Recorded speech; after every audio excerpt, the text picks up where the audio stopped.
আসসালামু আলাইকুম। সংবাদে আপনাদের সবাইকে স্বাগত জানাচ্ছি। আমি ফিরোজ তোহা। শুরুতেই আরবে কেবলস সংবাদ শিরোনাম।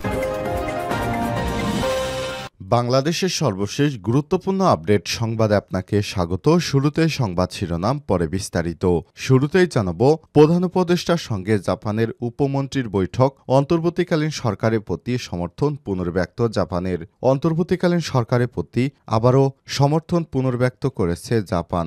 ব্যবসা ও উন্নয়ন সহযোগিতা বৃদ্ধির লক্ষ্যে দ্বিপক্ষীয় সম্পর্ক আরও জোরদার করার আগ্রহ প্রকাশ করেছে দেশটি। বর্তমান বাংলাদেশে ৩৫০টিরও বেশি জাপানি কোম্পানি কার্যক্রম পরিচালনা করছে। তারা বাংলাদেশে আরও সহযোগিতা বাড়াতে চায়। এরপর জানাবো, ব্যারিকেড ভেঙে যমুনার সামনেই জুলাই অভ্যুত্থানে আহতরা। জুলাই গণ অভ্যুত্থানে আহত ব্যক্তিরা প্রধান উপদেষ্টার বাসভবন যমুনার সামনে অবস্থান নিয়েছেন। নিজেদের সুচিকিৎসা, পুনর্বাসন, ক্ষতিপূরণের দাবিতে এই আন্দোলনে নেমেছে বৈষম্যবিরোধী ছাত্র আন্দোলনের আহতরা। এদিকে জনপ্রশাসন সংস্কার কমিশনের সুপারিশে ৪ প্রদেশের প্রস্তাব। জনপ্রশাসন সংস্কার কমিশনের সুপারিশ দেশকে ৪টি প্রদেশে ভাগ করার প্রস্তাবে থাকছে। প্রদেশগুলো হচ্ছে ঢাকা, চট্টগ্রাম, রাজশাহী ও খুলনা। এবারে জানাবো, কামরঙ্গীরচরে ত্রাস, হাজী মনির বাহিনী গুম হারাম এলাকাবাসীর। রাজধানীর কামরঙ্গীরচরে ভয়ভীতি দেখিয়ে দখল, চাঁদাবাজির রাজত্ব কায়েম করেছে হাজী মোহাম্মদ মনির হোসেনের নেতৃত্বাধীন একটি সন্ত্রাসী বাহিনী। তিনি ঢাকা মহানগর দক্ষিণ বিএনপির যুগ্ম আহ্বায়ক। এদিকে বিভিন্ন স্থানে বিএনপির আহ্বায়ক কমিটি। বান্দরবান, মানিকগঞ্জ, নাটোর ও নোয়াখালী জেলা বিএনপির আহ্বায়ক কমিটি ঘোষণা করা হয়েছে। রোববার কেন্দ্রীয় সিনিয়র যুগ্ম মহাসচিব অ্যাডভোকেট রুহুল কবির রিজভী স্বাক্ষরিত পৃথক বিজ্ঞপ্তিতে সব কমিটি গঠন করা হয়। এবং সর্বশেষ জানাবো, নৌকামুক্ত হল কারা অধিদপ্তরের লোগো। গণ অভ্যুত্থানে সরকারের পথ পরিবর্তনের প্রেক্ষাপটে কারা অধিদপ্তরের লোগোতে পরিবর্তন করেছে স্বরাষ্ট্র মন্ত্রণালয়। নতুন লোগোতে নৌকার প্রতীক সরিয়ে সেখানে চাবি এবং বাটন লাঠি যুক্ত করা হয়েছে। প্রিয় দর্শক, এতক্ষণ শুনছিলেন সংবাদ শিরোনাম, এবারে বিস্তারিত। তবে তার আগে বন্ধুরা, অনুরোধ থাকবে এই সংবাদটিতে একটি লাইক দিন। এই চ্যানেলে আপনি নতুন হয়ে থাকলে আমাদের সংবাদটি দেখতে দেখতে চ্যানেলটি সাবস্ক্রাইব করে রাখুন, যাতে করে বন্ধুরা আমাদের পরবর্তী লেটেস্ট আপডেট সংবাদগুলো সবার আগে আপনার কাছে পৌঁছে যায়। কমেন্ট করে আপনার মূল্যবান মতামত জানিয়ে দিন আপনি বিশ্বের কোন দেশ থেকে বা বাংলাদেশের কোন স্থান থেকে আমাদের সংবাদটি দেখছেন এবং শুনছেন। এবারে বিস্তারিত। প্রধান উপদেষ্টার সঙ্গে জাপানের উপমন্ত্রীর বৈঠক, অন্তর্বর্তীকালীন সরকারের প্রতি জাপানের পুনরায় সমর্থন ব্যক্ত। অন্তর্বর্তীকালীন সরকারের প্রতি সমর্থন পুনর্ব্যক্ত করেছে জাপান। ব্যবসা, উন্নয়ন সহযোগিতা বৃদ্ধির লক্ষ্যে দ্বিপক্ষীয় সম্পর্ক আরও জোরদার করার আগ্রহ প্রকাশ করেছে দেশটি। রোববার ২ ফেব্রুয়ারি রাজধানীর রাষ্ট্রীয় অতিথি ভবন যমুনায় জাপানের পররাষ্ট্র বিষয়ক সংসদীয় উপমন্ত্রী ইকুইনা আকিকো প্রধান উপদেষ্টা অধ্যাপক ড ইউনুসের সঙ্গে সাক্ষাতে সব কথা জানান। আকিকো প্রধান উপদেষ্টাকে বলেন, বাংলাদেশের সাথে জাপানের সম্পর্ক অত্যন্ত গুরুত্বপূর্ণ, বন্ধুত্বপূর্ণ। আমরা সব সময় বাংলাদেশের পাশে আগেও ছিলাম, এখনও আছি।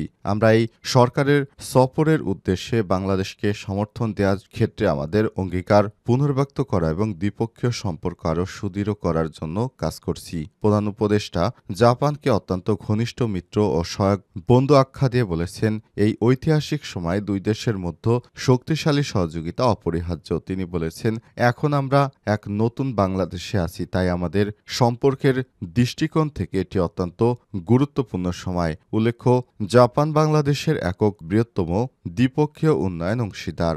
দেশটির অনেক বছর ধরে বাংলাদেশের সামাজিক অর্থনৈতিক অগ্রাধিকারের গতিতে ধারাবাহিক এই উদার সহযোগিতা প্রদান করা হচ্ছে। বর্তমানে দুদেশের দ্বিপক্ষীয় বাণিজ্যের পরিমাণ প্রায় ৪ বিলিয়ন মার্কিন ডলার। জাপান বাংলাদেশের শীর্ষ ৫টি রপ্তানি গন্তব্যের একটি। বর্তমানে বাংলাদেশে ৩৫০টিরও বেশি জাপানি কোম্পানি কার্যক্রম পরিচালনা করছে। জাপানের উপমন্ত্রী অন্তর্বর্তীকালীন সরকারের চলমান সংস্কার কর্মসূচি এবং পরবর্তী সাধারণ নির্বাচনের বিষয়ে খোঁজখবর নেন। ব্যারিকেড ভেঙে যমুনার সামনে জুলাই অভ্যুত্থানে আহতরা। জুলাই গণ অভ্যুত্থানে আহত ব্যক্তিরা প্রধান উপদেষ্টার বাসভবন যমুনার সামনে অবস্থান নিয়েছেন। নিজেদের সুচিকিৎসা, পুনর্বাসন ও ক্ষতিপূরণের দাবিতে এই আন্দোলনে নেমেছে বৈষম্যবিরোধী আন্দোলনে আহতরা। রোববার 2 ফেব্রুয়ারি দিবাগত রাত 12টার দিকে পুলিশের ব্যারিকেড ভেঙে যমুনার সামনে অবস্থান নেন তারা। এর কয়েক মিনিট পরেই তাদের সঙ্গে কথা বলতে সেখানে উপস্থিত হন বৈষম্যবিরোধী ছাত্র আন্দোলনের আহ্বায়ক হাসনাত আব্দুল্লাহ। যমুনার সামনে দেখা যায় আহতরা সেখানে অবস্থান নিয়ে সুচিকিৎসা, পুনর্বাসনের ক্ষতিপূরণের দাবিতে নানা স্লোগান দিতে থাকেন। এর আগে আজ সন্ধ্যায় মিরপুর সড়ক ছেড়ে তারা প্রধান উপদেষ্টার বাসভবনের দিকে যাত্রা শুরু করে। রাত 7টা 39 হোটেল ইন্টারকন্টিনেন্টালের সামনে পৌঁছান তারা। জনপ্রশাসন সংস্কার কমিশনের সুপারিশে 4 প্রদেশের প্রস্তাব। জনপ্রশাসন সংস্কার কমিশনের সুপারিশে দেশকে 4টি প্রদেশে ভাগ করার প্রস্তাব থাকছে। প্রস্তাবিত প্রদেশগুলো হচ্ছে ঢাকা, চট্টগ্রাম, রাজশাহী, খুলনা। 182 পৃষ্ঠার সুপারিশে একটি জনবান্ধব জনপ্রশাসন তৈরির বিষয়গুলোকে গুরুত্ব দেওয়া হয়েছে। কমিশনগুলো আগামী 5ই ফেব্রুয়ারি প্রধান উপদেষ্টা ড. ইউনূসের কাছে তাদের সুপারিশ পেশ করতে পারে। গতকাল রোববার জনপ্রশাসন মন্ত্রণালয়ের একজন ঊর্ধ্বতন কর্মকর্তা আমার দেশকে সব তথ্য জানিয়েছে। বৃহত্তর 4টি বিভাগকে 4টি প্রদেশ করার প্রস্তাবের যৌক্তিকতার বিষয় এই কর্মকর্তা বলেছেন, বর্তমানের রাজধানীতে যে পরিমাণ লোক বসবাস করছে তা কোনোভাবেই স্বাস্থ্যকর নয়। রাজধানী দিন দিন বসবাসের উপযোগিতা হারাচ্ছে। রাজধানীর উপর থেকে চাপ কমানোর বিষয়গুলো উল্লেখ করে সংস্কার কমিশন এই প্রস্তাব তৈরি করেছে। অন্তর্বর্তীকালীন সরকারের দায়িত্ব নেওয়া গুরুত্বপূর্ণ বিষয়গুলো সংস্কারের লক্ষ্যে 6টি কমিশন গঠন করে দেয়। ইতিমধ্যেই 5টি কমিশন তাদের সুপারিশ প্রধান উপদেষ্টার কাছে জমা দিয়েছেন। সুপারিশ পেশ করতে জনপ্রশাসন সংস্কার কমিশনের প্রধান আব্দুল মুহিত চৌধুরী মন্ত্রিপরিষদ বিভাগে চিঠি দিয়ে অতিরিক্ত কিছুদিন সময় চেয়ে নিয়েছেন।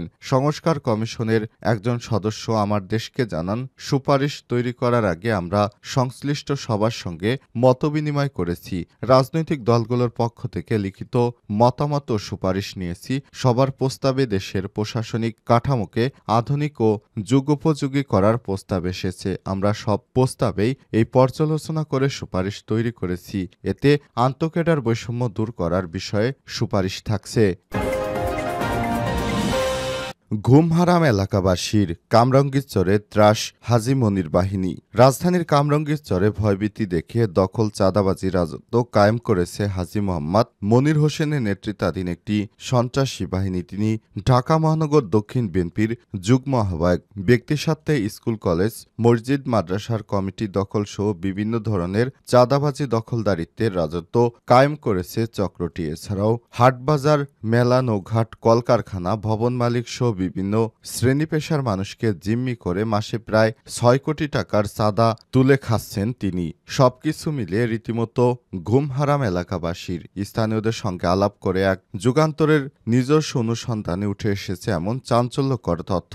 অনুসন্ধানে জানা গেছে, পুলিশের কাজে সহযোগিতার জন্য কামরাঙ্গীরচর থানা পুলিশকে 2টো গাড়ি উপহার দেওয়ার ঘোষণা দেন হাজী মনির। এরপর পুলিশের নাম ভাঙিয়ে বেপরোয়া চাঁদাবাজি শুরু করেছেন তিনি। বিষয়টি পুলিশ জানতে পারলে তাকে ডেকে নিয়ে পুলিশ কারো গাড়ি নেবে না বলে জানিয়ে দেয়। পাশাপাশি কারো কাছ থেকে চাঁদা নিলে সেসব টাকা ফেরত দিয়ে আসতে বলেন। এরপর কয়েকজনের টাকা ফেরত দিলেও সিংহভাগ টাকাই তিনি আত্মসাৎ করেছেন। সরেজমিনে ঘুরে দেখা যায়, স্থানীয়দের সঙ্গে আলাপ করে জানা গেছে হাজী মনির এবং তার ক্যাডার বাহিনী ব্যক্তিস্বার্থ এবং দখলদারিত্ব করলেও এসব অপরাধের দায় পড়ছে পুরো বিএনপির উপর, কারণ তিনি বিএনপির একজন নেতা। তারা এসব অনিয়ম দুর্নীতির বিচার চান। ইতিমধ্যে এসব ঘটনায় কামরাঙ্গীরচর থানায় সাধারণ ডায়েরি এবং মামলা দায়ের করেছে সাধারণ মানুষ। পাশাপাশি এসবের প্রতিকার চেয়ে এবং মাসে কোটি কোটি টাকার বেশি চাঁদাবাজি করার ঘটনা বন্ধ করতে এলাকাবাসীর পক্ষ থেকে বিভিন্ন সময় পুলিশের কাছে এবং স্বরাষ্ট্র উপদেষ্টা বরাবর স্মারকলিপিও দেওয়া হয়েছে। পাশাপাশি বিএনপির মহানগর ও কেন্দ্রীয় কার্যালয়ে অভিযোগ দিয়েছে দলটির স্থানীয় নেতাকর্মী এবং সাধারণ জনগণ। জানা গেছে, হাজী মনির কামরাঙ্গীরচর থানা থানা এলাকার সাবেক সুলতানগঞ্জ ইউনিয়ন চেয়ারম্যান ছিলেন। সে সময় তার বিরুদ্ধে দখল চাঁদাবাজির বিস্তর অভিযোগ ছিল। বর্তমানে মহানগর কমিটির বিএনপি নেতা হওয়ার পর তার আগ্রহ কামরঙ্গীর চরে। ক্যাডার বাহিনী দিয়ে এরই মধ্যে এলাকায় ভীতিকর পরিস্থিতি তৈরি করে সাধারণ মানুষ তার বিরুদ্ধে কথা বলার সাহস পাচ্ছে না। কেউ কথা বললেই তাকে খুন করা হচ্ছে, এমনকি বিএনপি নেতাকর্মীদের ব্যবসা বাণিজ্য পর্যন্ত লুটপাট করে নিচ্ছেন তিনি। তার অপরাধের বিষয় বলতে গেলে আমাদের আর্টিকেল শেষ হবে না। তারপরে এই বিএনপির এই নেতাকে এখনো বহিষ্কার করেনি বা সাংগঠনিক কোনো ব্যবস্থা গ্রহণ করেনি বিএনপি।